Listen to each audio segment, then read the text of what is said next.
बहुत सारे लोगों पर एफआईआर्स होती हैं, उनमें से कुछ लोग जो है वो एक्विटल हो जाती है। वो उनको फेस करने पड़ते थे कि उनका जो करेक्टर सर्टिफिकेट है वो उसके ऊपर उनका नाम भी आ जाता था, एफआईआर भी आ जाती थी और आगे जो स्टेटस था कि ये एक्विटल हो चुकी है वो एक्विटल भी आ जाती थी। एक रिट पिटिशन फाइल होती है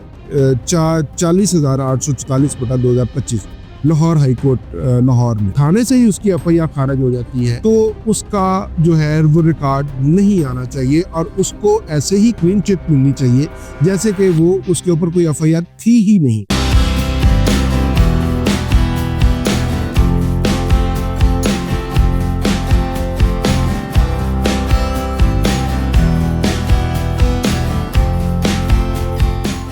अस्सलाम वालेकुम नाज़रीन, मैं हूं अदील हैदर और आप देख रहे हैं लीगल एंड इकोनॉमिक डिस्कशंस। नाज़रीन, एक बहुत बड़ा मसला हमारे माशरे में, हमारी सोसाइटी में और हमारे लीगल सिस्टम में मौजूद था, जो कि हमने पहले भी इसके ऊपर एक वीलॉग बनाया था और अब दोबारा इसके ऊपर इस दोबारा वीलॉग बनाने की जरूरत पेश आई क्योंकि इसके ऊपर एक बड़ी ही वाज़ेह जजमेंट आ गई है लाहौर हाई कोर्ट की ऑनरेबल जस्टिस अबर गुल खान साहबा की। बहुत सारे लोगों पर एफआईआर्स होती हैं, उनमें से कुछ लोग जो है वो एक्विटल हो जाती है या बिना किसी सबूत के वो लोग एफआईआर ही उनकी खारिज हो जाती है या अदालतों में ट्रायल चलने के बाद उनकी जो बेगुनाही है वो साबित हो जाती है। मगर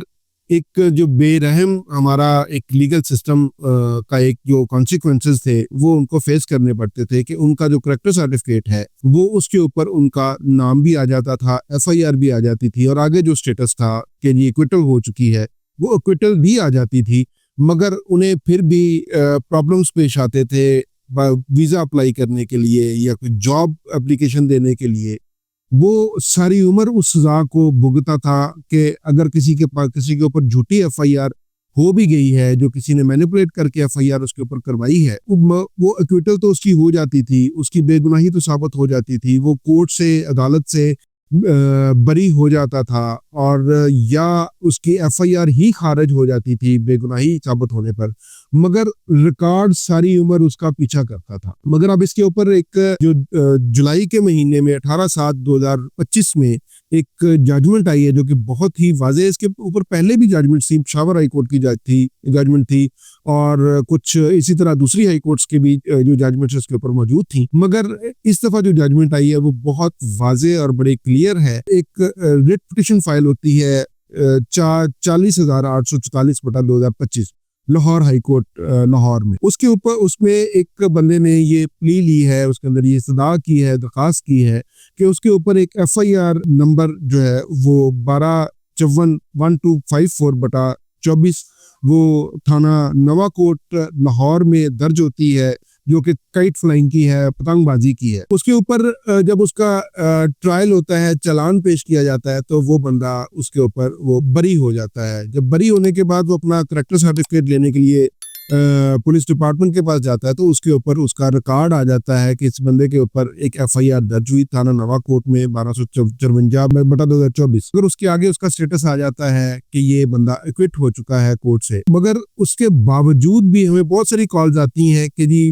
हमारा ये स्टेटस आ रहा है, एक्विटल हो चुकी हुई है, मगर उसके ऊपर फिर भी जो रिकॉर्ड है वो भी आ रहा है। मगर हमने लोगों को यही गाइड करते हैं कि जी जाके आईजी साहब को या होम सेक्रेटरी को जाके दरखास्त दें और वो नाम खारिज हो जाएगा। मगर उसके बावजूद उनका नाम खारिज नहीं होता था। तो एक बंदा उठ के लाहौर हाई कोर्ट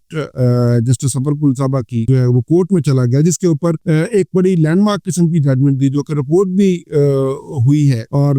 उसके अंदर उन्होंने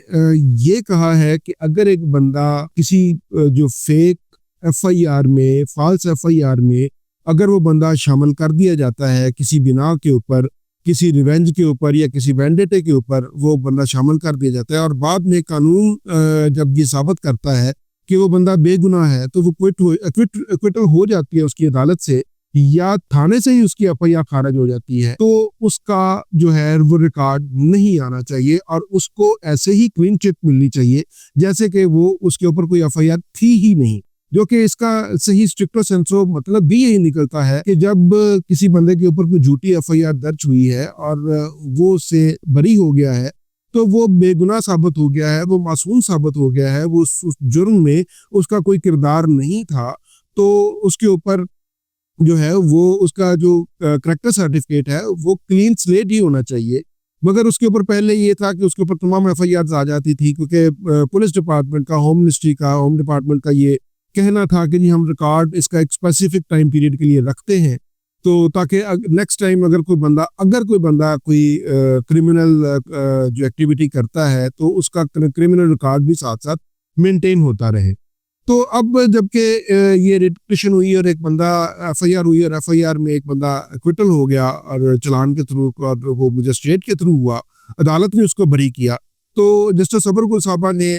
यही उसके अंदर बयान किया, उसके अंदर यही जजमेंट दी कि जब एक बंदा एक्विटल हो चुकी हुई है और वो बरी हो गया है तो वो ऐसे ही मासूम है जैसे कि उसने कोई जुर्म नहीं किया। और जब उसने कोई जुर्म नहीं किया तो उसके ऊपर एक झूठी एफआईआर है, तो वो उसके जो रिकॉर्ड है, करेक्टर सर्टिफिकेट है, वो उसके ऊपर क्यों आए? जबकि अगर वो आएगा और उसके ऊपर एफआईआर आएगी तो उसको वीजा लगवाने के लिए या उसको किसी जगह अच्छी ऑर्गेनाइजेशन में नौकरी करने के लिए वो उसके लिए एक बहुत बड़ी हर्डल साबित होती है। तो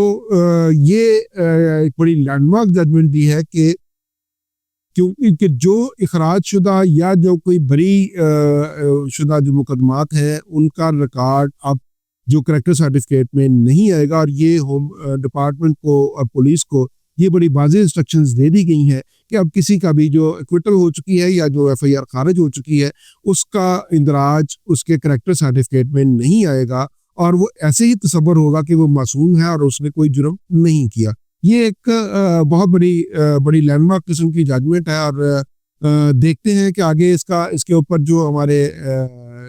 कानून नाफिज करने वाले इदारे हैं, क्योंकि सिस्टम तो उन्हीं के पास है, वो इसके ऊपर किस हद तक अमल करते हैं, क्योंकि इसके ऊपर अमल तो होगा क्योंकि ये एक अदालत आलिया का एक हुक्म है और कानून के मुताबिक